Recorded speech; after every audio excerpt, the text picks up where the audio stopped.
Robert, can I ask you a question? Yeah. What does magic mean to you? Oh, well, I was just looking at Osho's picture, and I think Osho's magic. I think if you're too young and cocky, you shouldn't read Osho. And that Osho books are here for people who feel stuck and who feel they don't get it, and that other people are beating them up. Those people that blame other people. The accidental materialist blames other people for everything that's happened to them. The spiritual person blames themselves, because then you can do something about it. What is magic?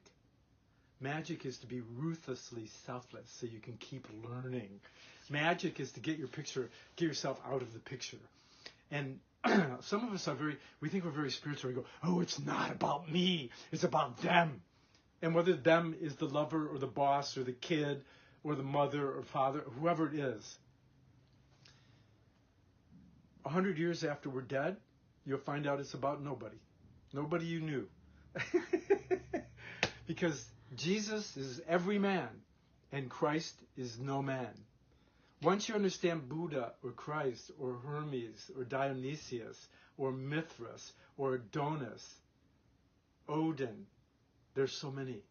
There's so many heroes, avatars, incarnations of the second person of the Trinity, the solar logos. These are just words. If you don't get what I'm saying, we could say that each one of us has a spark of the sunshine, a spark of the Divine Mother, Prajna Paramita. Each of us has within our deepest heart soul the magic of no self, selflessness, space, the last frontier. Each of us inside, like when you just look at what's going on in the world, or you look at a book, you can get Osho's book, Sex, Money, and Power. He's got so many books, I mean, sex is the dance of opposites. My higher and lower self, me and my job. Sex is me waking up against the day. Love is the space that allows duality to exist simultaneously in a dance. Sex is the violence of duality enacting out of separateness. Power comes from getting an insight, wisdom, something that helps you to see a bigger picture that you can participate in. Some people think power is money, but they don't know what to buy that would help bring peace and joy, lasting creativity. Money's not dirty. It's the mind that touches it that makes it virtuous or non-virtuous. People want to invest money so they have a big return.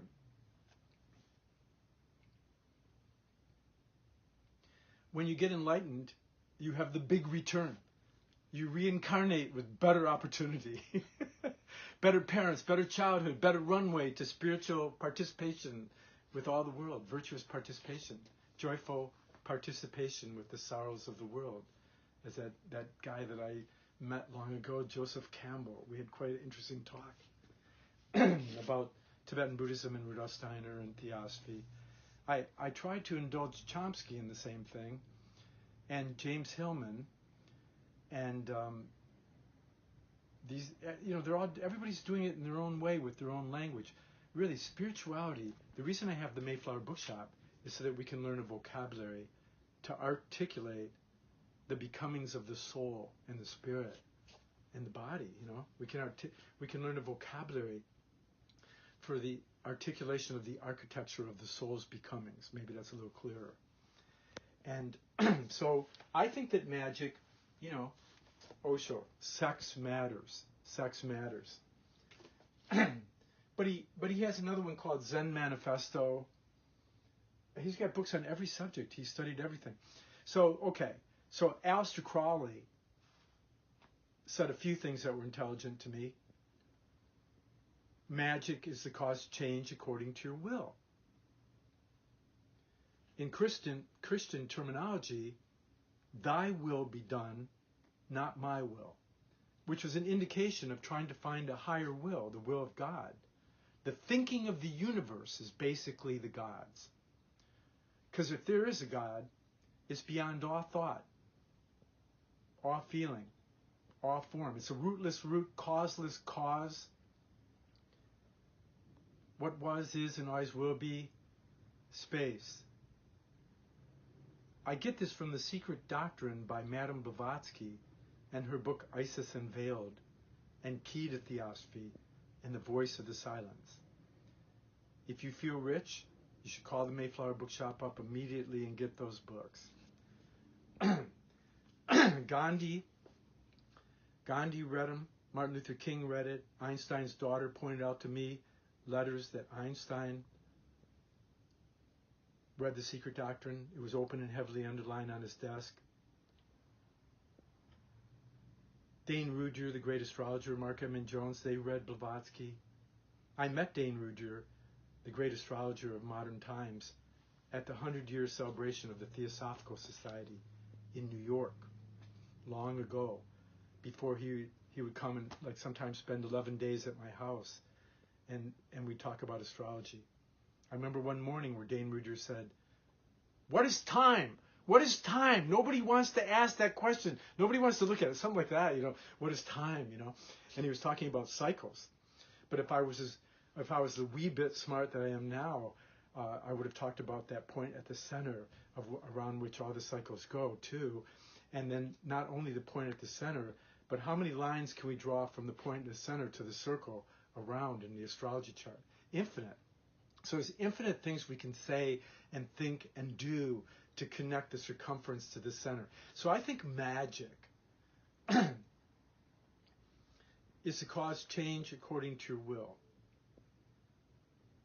Okay, so magic is to cause change by getting in touch with the higher self, the will of God, the will of the universal mind, and it causes change to the day-to-day form. And as Rudolf Steiner points out, who's looking? Who's doing this? Each of us is really the mind stream continuum. We're connected to everything and nothing, space. And between the everything and nothing, the great mother and father, between time and space,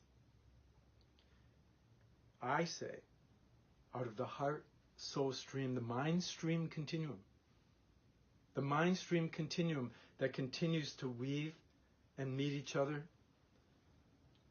dialogue with each other, converse, share, whether we know it or not. When you breathe, you're breathing the same air, the same water, at one point or another, the same warmth as the whole planet.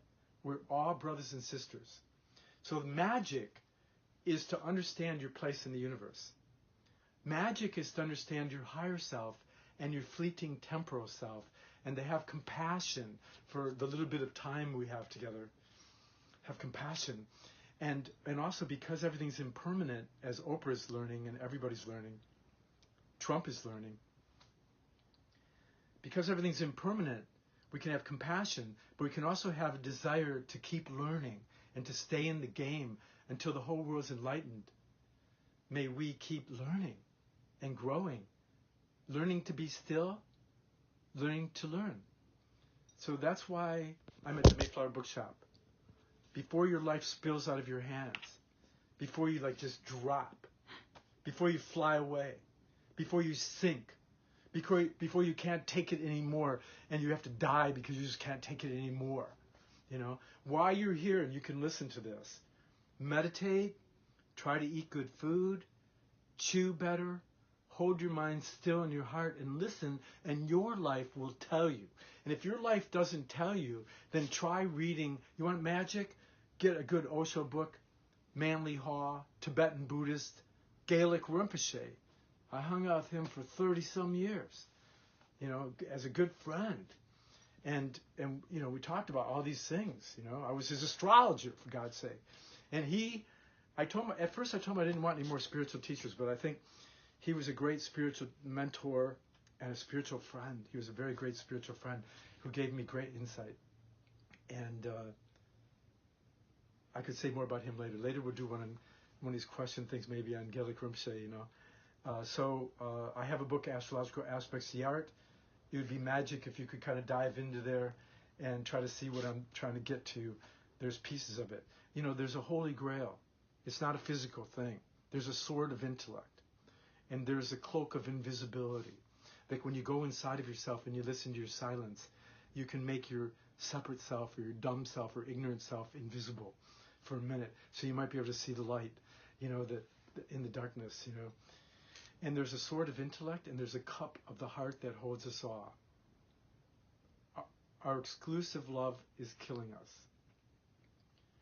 When we love in such a way that we love every other as we would love ourselves, and we love ourselves as we would every other or a significant other, we love our children, when we love the children of the world like we love our own children, when the love we have for one or two people can overspill to love the earth, I think that's magic. That's real magic. The real magic is something greater than ourselves, and we can only work and strive to tune ourselves like a guitar or a piano. We tune ourselves to these spiritual insights so that we too can weave our way through to reunite, to find the truth, and to love and be loved. Hey, thanks for asking that question. I could keep going on forever, and I probably will. Reincarnation and karma, that's how it works. See ya. Thank you, Robert.